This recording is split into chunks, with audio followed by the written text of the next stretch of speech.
एकतर्फी कारवाई, कोणतीही पूर्वसूचना नाही. थेट शेतकऱ्यांच्या उभ्या पिकांवर चालवला तेलंगणा प्रशासनाचा ट्रॅक्टर.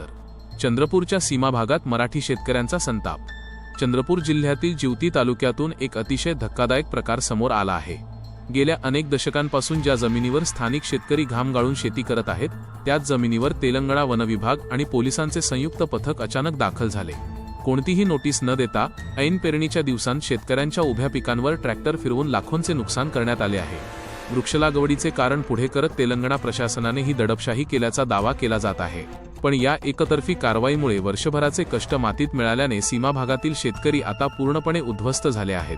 विशेष म्हणजे गेल्या काही महिन्यांपासून या वादग्रस्त 14 ते 15 गावांमध्ये दोन्ही राज्यांकडून समांतर जनगणना आणि सीमा निश्चितीच्या हालचाली सुरू असतानाच हा प्रकार घडला आहे. आता स्थानिक लोकप्रतिनिधी आणि महाराष्ट्र सरकारने यावर तातडीने पावले उचलावी आणि या गरीब शेतकऱ्यांना तात्काळ नुकसान भरपाई मिळवून द्यावी अशी मागणी जोर धरू लागली आहे.